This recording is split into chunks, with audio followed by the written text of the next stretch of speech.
from the Digital Media Center on the campus of Southern Oregon University in Ashland, Oregon. This is Ramping Up Your English, an educational program for intermediate level English language learners. Here's your host for Ramping Up Your English, John Letts.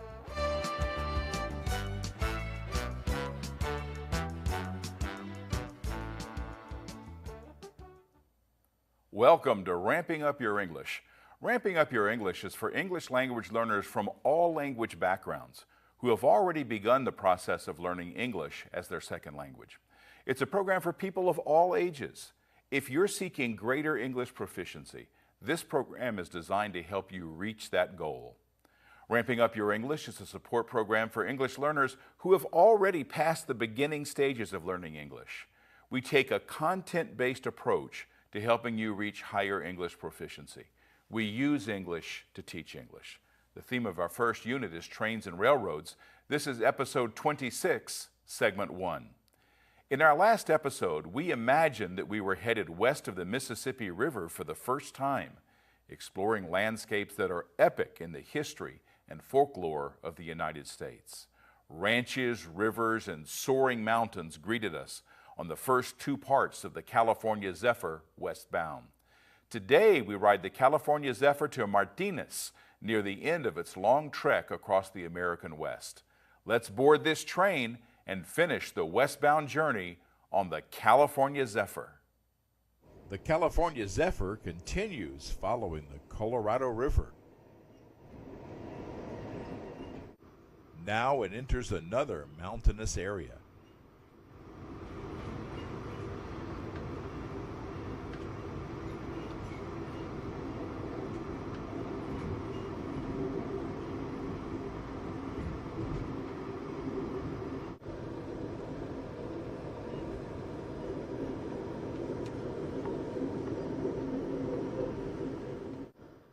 Here, the rain that fell the previous night has carried with it some sediment.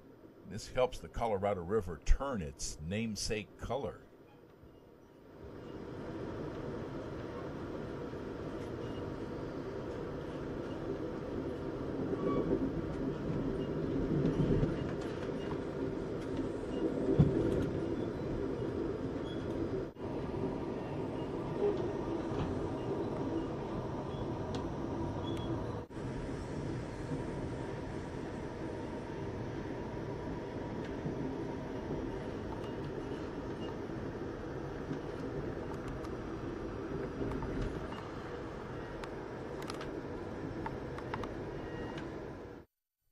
Speaking of color, this is Ruby Canyon, one of the most scenic and memorable sections of the California Zephyr route, named for this enchanting red rock. Here we see layer after layer of sedimentary rock. If you wanted to fish for prehistoric fossils, this would be the place to do it. This region was once an inland sea, depositing layers of sediment where fossilized sea life is found.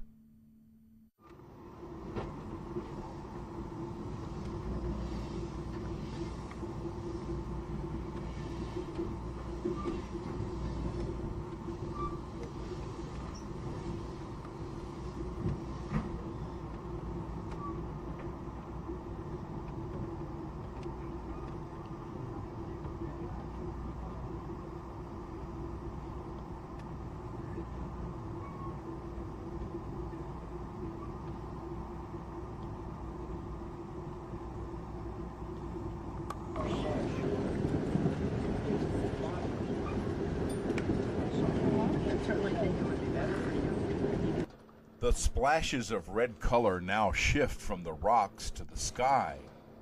Another day of incredibly beautiful landscape comes to an end, and we're still moving west.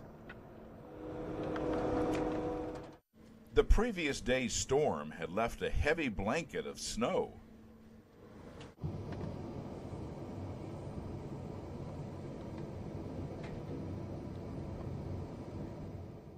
Climbing back into the Sierra Nevada mountains, we found it slow going, Amtrak was not the only ones trying to make up for the landslide delay. Heavy freight traffic made an on-time arrival look doubtful.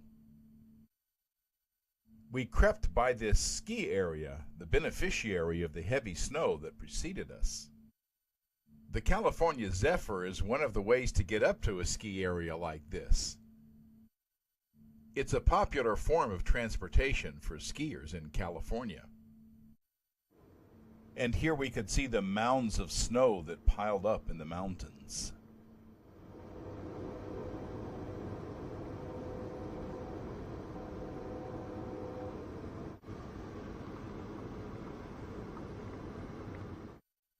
The California Zephyr offers a breathtaking view of Donner Lake, named for a party of Oregon-California Trail pioneers who got trapped at Donner Pass by heavy snow. After eating down all their supplies, the group reverted to cannibalism before they were rescued. A later rescue occurred here in 1952. Southern Pacific's City of San Francisco train was stranded for 3 days at Donner Pass. Snow removal equipment was frozen to the rails and couldn't be used. Rescue parties had to dig their way to the train on State Highway. No one died at that time. Continuing west, the California Zephyr drops below snow level on its way to Sacramento.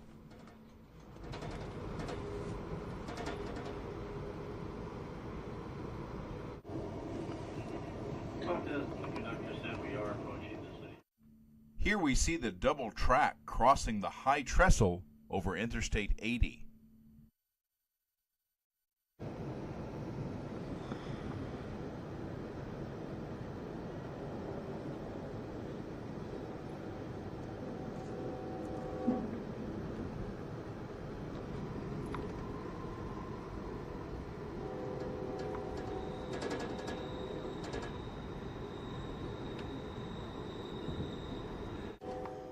A volunteer from the Sacramento Railroad Museum told us passengers about the building of the Transcontinental Railroad. The labor shortage became severe. On a trial basis, 50 Chinese were hired as laborers. They proved to be incredible workers. They were quick to learn, efficient, very patient, and peaceful. Approaching Sacramento, the California Zephyr passes through the expansive Roseville train yard.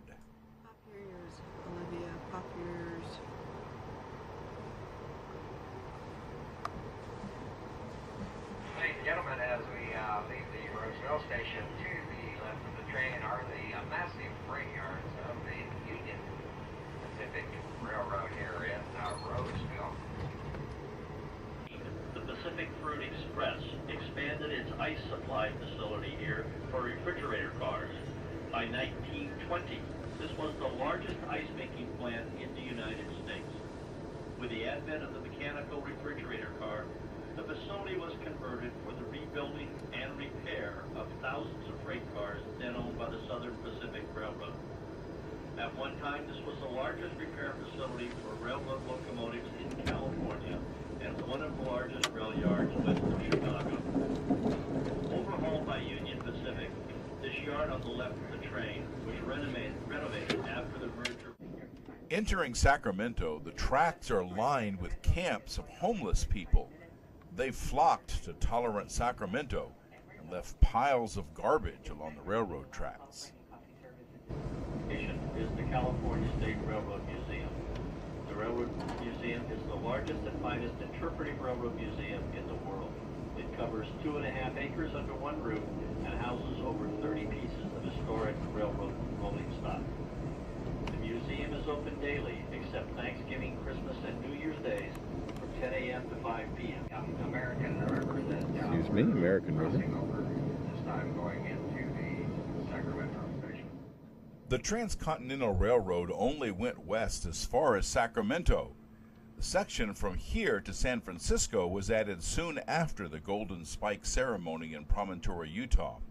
At one time, Southern Pacific passengers boarded a ferry for the trip across the bay to San Francisco. Or train will be on the track, next track over to the right. You will have to use the submarine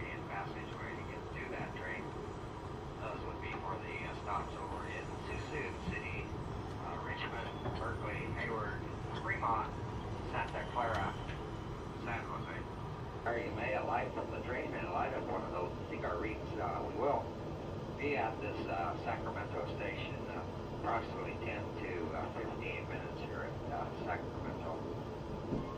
Sacramento is our present station stop, Sacramento,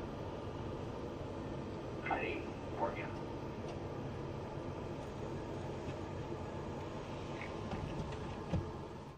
By the time we pull out, we're pretty travel weary.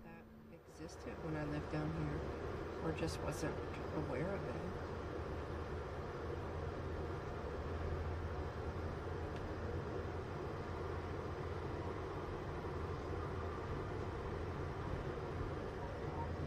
To old Sacramento. The California Zephyr crosses the Sacramento River, traveling west of the original Transcontinental Railroad. As the train services shut down, we view the Sacramento River, which has its headwaters at Mount Shasta, not far from Southern Oregon, where we live. The actual train doesn't cross the bay into San Francisco. Passengers are bussed into the city from Emeryville, the last station of the California Zephyr.